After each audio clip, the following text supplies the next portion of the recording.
Alright, what's going on, guys? Trev back again, here to bring you another video. This one's going to be doing another Walking Dead video leading up to the 13th episode for the Walking Dead Season 8. In this one, we'll give our thoughts on some recent comments made by Norman Reedus, who of course plays Daryl in the Walking Dead TV series, him promising a satisfying finale.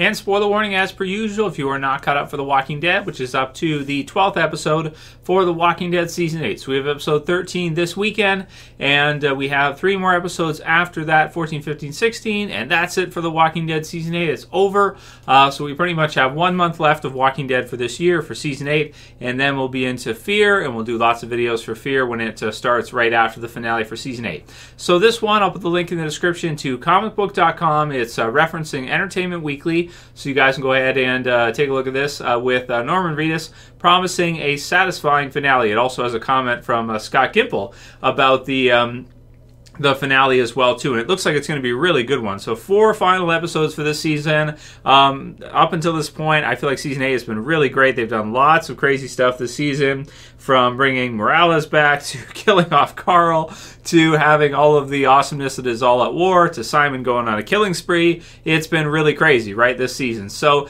the finale, what more can we expect? Well, it's the ending for All Out War. It's not just the Season 8 finale, but it's the ending for All Out War in the TV series version, which I personally have been very impressed with, and feel like it is a faithful or a worthy adaptation of the Walking Dead comic book series version, which is actually pretty much my favorite part of the Walking Dead in its entirety. It's my favorite part, All Out War Part 2, the best part of the Walking Dead overall. So really great stuff, and I feel like this season has just been so much fun and really, really good stuff. So season finale of the Walking Dead are usually teased with words like death and explosive. Season 8, however, is getting a word fans are eager to hear as the All Out War story finally reaches a conclusion. Satisfying. Daryl Dixon actor Norman Reedus opened up about the final episode of The Walking Dead Season 8 while talking to Entertainment Weekly, teasing a last chapter which will be similar to the rest of the episodes before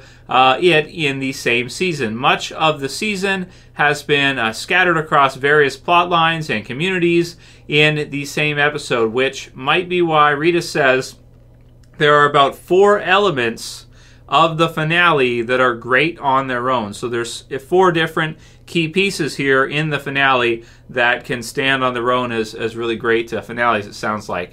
So that says, quote unquote, there are 4 things that happen that could be the finale, and they go off at once at the same time. So they all go off at once at the same time. Rita said they head in different directions, and they're all individually as good as the next, and they're all very, very satisfying. I like that about it. I like that it's not just one person's story. There are probably 4, maybe 5 different directions that the show could have ended on, and it went in all of them. It's very satisfying. The Walking Dead showrunner Scott Gimple, who exits the role, Scott in brackets here, in favor of a promotion to Chief Content Officer after Season 8 expressed similar sentiments to the same outlet. It's very big, Gimple said. Probably currently a little too big. It was pretty amazing, the scope of some of the things that we got to do, and yet the emotional intensity was insane. And it very much sets up the start of the next story. So they always say before, premieres and finales that they're going to be good. And to be honest, most of the time Walking Dead is really good. There's very few times, I think, throughout the series where fans as a whole were kind of let down. Maybe Season 7, you could say, is one of those times. But aside from that, most other seasons, Season 5, Season 6, Season 4, and now Season 8, I feel like as well, too. Really, really solid. So 4 different things happening. Gimple says here, very much sets up the start of the next story, so that sounds very intriguing to me. That sounds like whispers, yeah. So if he's talking 4 different things, I mean, I can take a guesstimate at what these would be, and you guys can write your comments below. What are the 4 things you think Daryl is referring to, and the finale being really big? So 1, I think, is the introduction of the whispers. I think that's something that we probably will see in that episode that should be really big, so that's a big one right there. 2, of course, is going to be the finale for All Out War. So the final fight between Rick and Negan there at the end. That'd be my second one. I mean, that one's kind of a given that we're going to see the final battle for All Out War, and it's going to end in the final episode. And also, if you were wondering whether or not they would actually end All Out War during that last episode of the season, I think this kind of confirms it.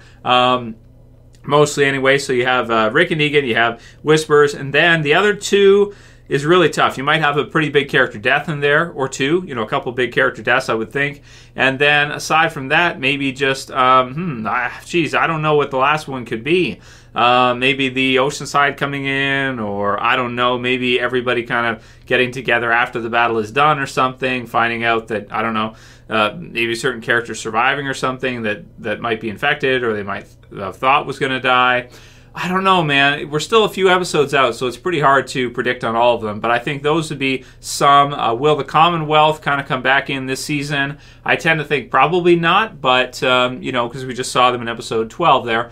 I tend to think probably not, but you never know here. It sounds like they've kind of jam-packed it. And that's one of the things about The Walking Dead that I personally really notice when I compare it to the older episodes, like Season 1, Season 2, 3, 4. In 5, it starts getting, bigger. You start bringing in Alexandria, and Season 6 is pretty big, too. 7's still big, even though it's a lot. It's so much setup for All Out War that I think that's why a lot of people are kind of, because it's a lot of those episodes in there are really just setting up the new communities and setting everything up for All Out War, when it kind of starts a little bit in the second half. But then Season 8, I mean, really great stuff all the way through. Very, very exciting. And when you look at the scale of what they're trying to do or what they're doing with Walking Dead in Season 8, I mean, if you look at the premiere, you have, some battles that go off there. You have a zombie herd in there. You have kind of the back and forth. I mean, they mix in all these different elements. They're really jam-packing these episodes with a lot of stuff. So it sounds like this finale will be a lot like that. They'll probably, like he's saying here, it's very big,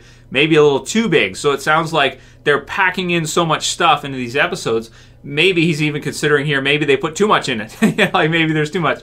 Personally, I would rather see more than not enough. Like I would rather have you put, if you look at No Way Out, for example, that episode, which is an incredible episode, one of the best of the whole series. You have the stuff with Daryl and the bazooka. You have the stuff at Alexandria that's going on with them fighting off the zombie herd. You have Daryl and the group getting back. You have Negan coming in. So you have all of these different, elements kind of mixed in together in a larger world, in a story that's not just about one character like Rick, like Norman is kind of saying here, that it's kind of grown from just a story about him with his supporting cast to it really just kind of focused on him as the focal point of view character for a lot of the series.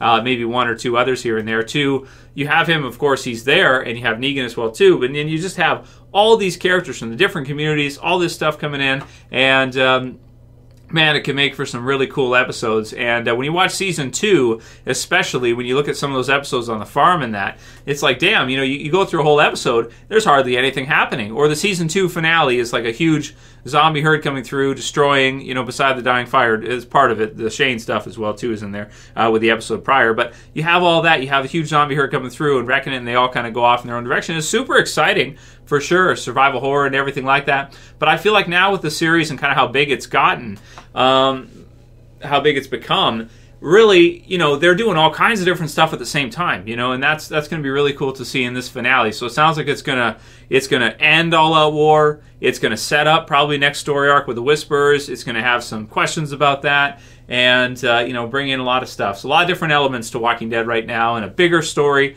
than they used to do, not as simplistic, and adding in a lot of different stuff, hitting a lot of different things in the same episodes, rather than having just like one simple theme to one episode, like Here's Not Here with Morgan, for example. It's just like a flashback. It's just about that. That's kind of the whole deal with that episode. Now with this finale and that, and a lot of the episodes they're doing in Season 8, just, a lot of stuff going on at once, just all kinds of things happening. So, very cool. So I'm excited to see it. I'm excited to see it. I know you guys are too, of course. We can't wait to see this big finale and the ending for All Out War.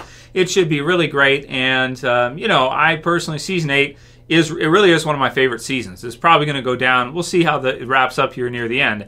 But I think just all the stuff they jammed into this season, just jam-packed season. And I think it will go down for me anyway as one of my favorite seasons that they've done in the series. Anyway, we'll do a few of your guys' questions here, and then we'll wrap it up for today. And you can send me any others you have. I've got a video coming for Fear for you guys. They got the episode names, titles, and descriptions for a lot of the Fear episodes. So we'll go through that probably tomorrow or the next day and kind of give our thoughts on each episode name, description, and what it could mean for our episodes of Fear this upcoming season. So first one's from Tracy T. Hey Trev, I know what Jadis will do with Negan. She will lay with him after. LOL. Q&A. Do you think Simon? Well, she actually might do that, which is kind of weird, right? So, do you think that would be funny, right? To see, and that's one thing Negan does in the comic book series. Negan sometimes, when it's necessary, may put the moves on the girls to get them to do what he uses that Negan smile, right? To get them to do what he wants, manipulate them a bit, and then and strike when they least expect it. So we could see something like that. I predict maybe episode 14 or 15 for that. And then the other question they have is, do you think Simon will get Lucille by Negan for wiping out the trash kids? And is Heath actually coming back this season? Apparently he is. That's what they said anyway. They said that Heath is coming back before the end of the season. We haven't seen him at all yet. So that could definitely be a startup for the Whisperers. I mean, geez, even if they use his zombie skin for a head or something, that would be awesome. So he doesn't even have to come back 100% himself. Even if we just see his face, then that's good enough. In fact, that might be freaking perfect, right? So that's what it is. But then, okay, so will Simon get the Lucille treatment? If he's alive at that point, I mean, if he survives this battle in episode 13, which, I guess he probably will. But yeah, if he goes back and they kind of retreat and everything, I would think that that Negan would Lucille him for punishment, to set him straight for what he did, because he's done a few things now. He did that, and then also when Negan was under attack by Rick, he kind of blocked everything off and was like, no, everybody stay here. We're going to go check it out, just the two of us, and we're going to go real slow. Lots of time, right? So, I think Negan will take it out on Simon if he's still alive, and he could be Lucille, or maybe he gives him an easier fate than that, and he just shoots him or something, but he's basically mutinied against him, right? So, I could see Simon getting Lucille before this season is over, for sure. So, we'll see how that goes, and maybe that'd be like episode 14 or 15, and then episode 16 could be kind of the big final battle, or wherever that's going to take place, which I don't even know, because it's probably not going to be the Hilltop now, since episode 13 we're going to see a battle there. Anthony Tenorio says, you're focusing on the wrong thing. She isn't the plot point, it's the information that she gave them. It's a way to explain how they build windmills and have so much after the time jump. She may show back up, she may or she may not, but the reason she is there is to pass on the book. So that's what Anthony says about Georgie, the character who gives them the key for the time skip and what they're going to build and everything. So you're right. You're right. That's probably why they put her in there too. But it comes to question: is that really necessary? In the Walking Dead comic book series, they just kind of show it. Like as if they just developed it. I mean, give the group 2 years, 2.5, 3 years of, no Negan, very few or some zombies, but, being able to control the zombie herds, to evolve, to grow, to build. And I think we would naturally think they would build windmills and build all that stuff to begin with. They got Eugene in there, right, as part of the Saviors, and he might eventually join the Survivors again. We've got other people that are pretty smart. Jesus is pretty smart. He's pretty good at coming up with things. He's a pretty good thinker, I think, too. So there's lots of characters there that will come up with this kind of stuff. I mean, I think that's just natural. I don't think they really need a book to explain it to us. I feel like, for us, I mean, you can explain some things to the audience, but I don't know if you need to really go to that degree. So I hear what you're saying. You're right. It does kind of close that plot hole of how they figure out how to do that. But I kind of feel like, it's kind of a given that they would figure that out eventually anyway, of how to do that kind of stuff. I mean, I would just think so. The group's pretty smart. You have a lot of members here, and they've been pretty ingenious when they need to. So, something we haven't seen, and I guess, if that's kind of a sticking point for some of the writers, maybe they put that in for that reason. Maybe you're right. I just feel like there's got to be more to it than that, and the lady feels so out of place that I think she'll come back in the future. Maybe she will be the Commonwealth leader or part of the Commonwealth or something, and we'll see her again in a couple years or something. David Frederickson says, Trev Q&A, I just thought of something. What if Jadis is wearing zombie skin in the background of the scene of Simon and Dwight in front of Negan's car? So you think Jadis might be the naked walker or something? I don't know. You know, that's kind of a cool idea. Like she could start, the idea that she could kind of start the Whisper or something. I don't know. You know, I mean, I guess, you know, it's...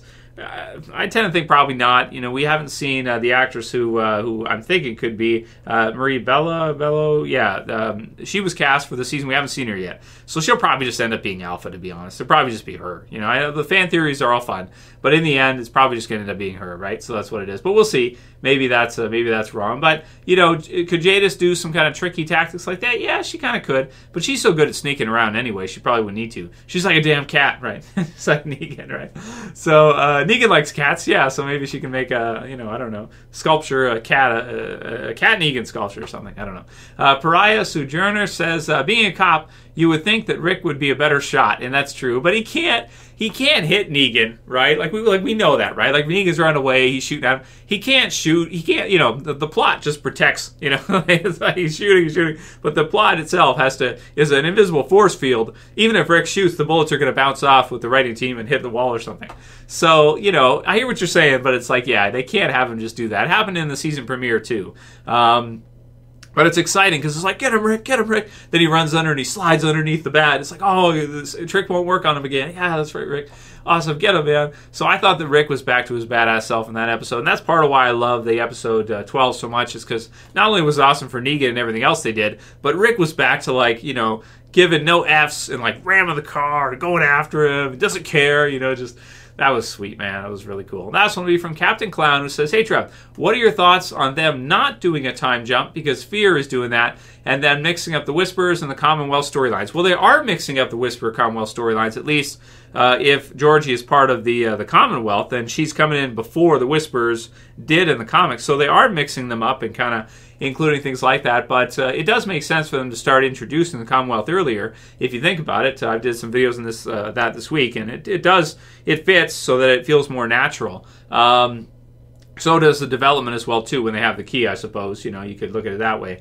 But yeah, as far as them not doing a time jump, I think they will do a time jump. I don't think that they'll, you know, it'd be okay to see, but you know, they've done some time jumps before in the past. If you think about like season 4 and that, where they build up the prisons. So to get to see them kind of build up Hilltop and rebuild the communities and everything, yeah, we kind of have to see some kind of a time jump there, I think. There might be some important moments in between, though, that people would like to see. If Rick and Michonne get married, people would probably like to see that. If you have Maggie give birth and Lauren Cohen re-sign with The Walking Dead, then you probably want to show something to do with that. So there's maybe a montage in the premiere. You could do a sweet montage in the premiere to get everybody caught up in the time jump. That'd be cool. So, you know, but we'll see. We'll see what they have in store. And I do like the idea of them kind of switching up the Commonwealth Whisper storyline. It's just so strange to see the Commonwealth come in so early, because literally they are years out in terms of comic book series time. I mean, like 3-4 years, or longer. Depending on how they translate it and how much they stretch the comic story. So, yeah, but it's good stuff, and, you know, it's all fun, and like Norman Reedus said, they're having a lot of things happening at once, which is really great. It certainly keeps it from being boring, and that's good. So that'll be it for today's video, guys. I hope you liked it, and if you did, please don't forget to thumb it up below. You can share, you can favorite. If you're new and you want to subscribe, I would appreciate it, and you can do it. Click the subscribe button at the bottom. Click the bell to turn on the notifications so you get an email notification when I've posted a new video for you guys, which is just come back every day and watch a new video if you want to anyway. That's it for this one. See you guys again soon for another video tomorrow. It's Trev, and I'm saying peace. See you guys tomorrow.